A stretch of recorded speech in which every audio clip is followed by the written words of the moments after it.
Salam cəmaət, hər vaxtınız xeyir olsun. Necəsiz? Avtomobilləriniz necədir? Yaxşısınız inşallah. Avtomobilləriniz də yaxşıdır. Deməli, bu videoda sizə nə göstərirəm? Əsasən bu video ustalar üçün çəkilib. Amma sürücülər də bu videodan yararlana bilərlər. Deməli, burada məsələ nədən ibarətdir? Avtomobilin nasazlığı faktiki var. Bu hiss olunacaq dərəcədə var. Yəni avtomobilin içərisində əyləşəndə və yaxud da avtomobilə qulaq asanda avtomobilin nasazlığını hiss eləmək olur. Düzdür. Skyner bunu tutacaq səviyyədə deyil. Belə ki, avtomobilə qaz verirsən və yaxud da ki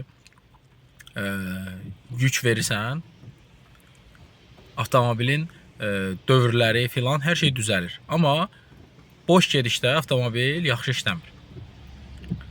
Və beləliklə burada artıq məsələn, gəl biz bir dənə silindirin babinini dəyişək, çıxardıq o birisinə qoyaq, çıxardıq o birisinə qoyaq, çıxardıq o birisinə qoyaq. Amma bir dənə mütləq babin alınmalıdır, bir dənəsi mütləq olmalıdır. Sonra olmadı, gəlin 4 dənə alışdırma şamı dəyişək. Olmadı, çıxardaq farsunkaları yuyaq. Filan besməkan bu işlərlə, əlavə işlərlə məşğul olmamaqdan ötürü mən sizə motor testerlə iş göstərəcəm və siz öz gözlərinizin şahidi olacaqsınız ki, kod olmadığı təqdirdə belə qeyri-müntəzəm işləyən avtomobildə, yəni silindirlərindən biri işləməyən avtomobildə bu nasazlığı aşkar eləmək mümkündür. Və bunu faktiki sizə göstərəcəm, bu necə olur və necə baş verir.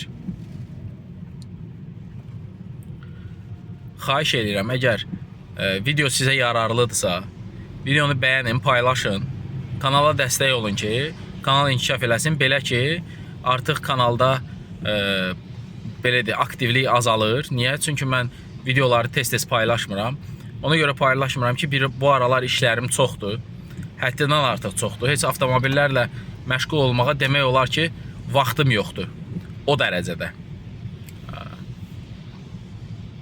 Kim mənim kanalıma dəstək olursa sağ olsun. Ustalar da videodan yararlansınlar. Əgər kiməsə də nəsə əlavə kömək lazımdırsa, buyursunlar.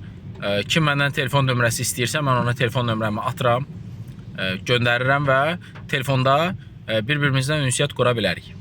Eləcə də sürücülər, yəni kim telefon nömrəsi istəyirsə sadəcə kommentə yazır və mən onun həmin kommentin altına telefon nömrəsini yazıram. Yəni demək olar ki, kim istəyibsə hamıya yazmışam. Deməli,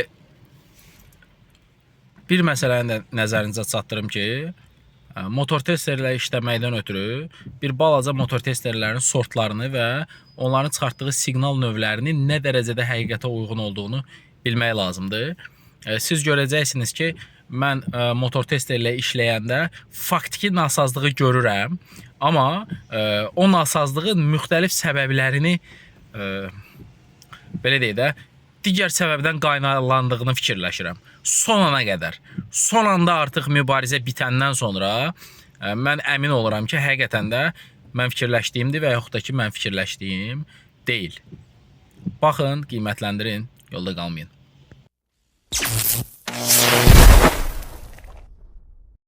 Deməli, Kia Sportage'dir. İndi yaxınlaşdı. 2008 motor. Avtomobildə bax, xırda mühərrik qeyri-müntəzəmliyi var. Onu mən sizə göstərə bilməyəcəm, amma çalışacağım da buradan göstərim.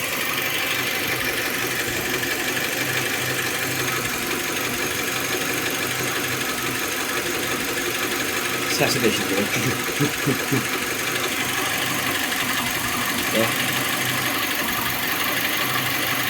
Artıq görsəm. Maşın indi yaxınlaşır. Qoşulmuşam maşına. Kod filan heç nə yoxdur.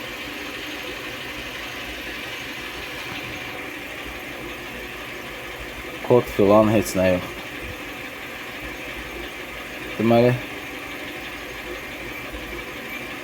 bu avtomobildə də alışma boşluğunun hesabatına baxmaq olmur.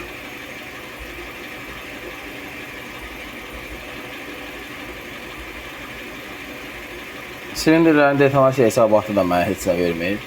Belə ki, hamısı eynidir.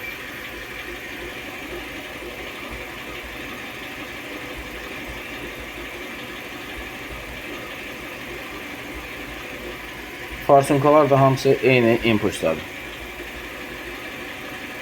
İndi skanmatika ilə qoşulun, baxım görüm nə göstərir.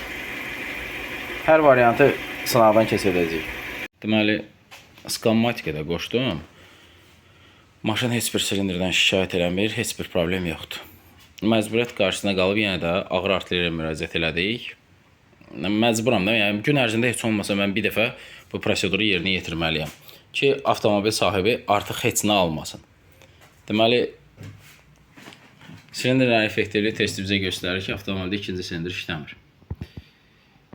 Gördüyünüz kimi bütün silindirlər öz işini görür, amma ikinci silindir olaraq köməklik eləmək istəmir. Farsunka yoxlanışında eləyir, alışma yoxlanışında köməklik eləyir, amma xalostoy xodda köməklik eləmir. Yəni, indi xalostoy xodda bu mişarın əmələ gəlməsi də mənim xoşuma gəlmir. Bu klapan əlamətinə oxşayır. İnşallah yanılaram. İnşallah yanılıram, yəni klapan olmaz. Amma yekun nəticədə ikinci silindirin kompresiya payını da görürsünüz. O, heç bir kompresiya payı göstərmir. Yəni, kalinvalın, dirşəli valın dayanmasına köməklik göstərmir. Ona görə burada bir balaca vəziyyət kriminallaşır. İndi yoxlayırıq. Çıxardım ikinci silindirin sveçasının babinin atımı o tərəfə. Baxaq görək nə göstərir. İnşallah farsunka filan olar. Deməli, farsunkanın yerini dəyişdim indi. Bundan qabaq alışdırma şamlarının yerini dəyişdim. Yenə də ikinci silindirimiz işləmir. Alışdırma şamını atmışam birinci silindirə. Yenə ikinci silindir işləmir. Deməli, kompresiyanı yoxladım. Bu silindirdə 10 yarım, bunda 10, bunda 10. İkinci silindirdə 8, ikinci dəfə yoxlayanda 8.5 filan oldu. Yenə də mən şübhələnirəm ki, bunun belə bir mişar atmasından. Bu mişar atması bu deməkdir ki, bu klapanların problemidir. Çox böyük ehtimal klapandır. İndi farsunkaların yerini dəyişdim. İndi yoxlayırıq, görək farsunkaları nə vəziyyətdədir. Əgər farsunka keçsə birinci silindirə, deməli farsunkada problem var. Yoxlayırıq. Deməli, sevinirik. Sürücü də sevinir, mən də sevinirəm. Niyə? Çünki birinci silindir işləmir. Və beləliklə biz farsunkanın işləmədiyi qənaətinə gəlirik. Farsunka işləmir. Vəssalam. Qaz verəndə işləyir, qaz verməyəndə işləmir. Çox böyük ehtimal ki, ya abmotkasında problem var, ya indi sarğısında, indi rus nə dedim, sarğısında problem var, ya özündə problem var, amma tərtəmiz idi ağzı burnu. Hər yeri tərtəmiz idi. Özündə də göstərdim, mən də baxdım. Heç nə. Dəyişəcəyik. Reqlamentdir ki, farsunka dəyişilməlidir. Belə bir diaqnostika prosesi, dərinləmə, skaner kod göstərmir, avtomobil üçlü işləyir. Yolda qalmayın.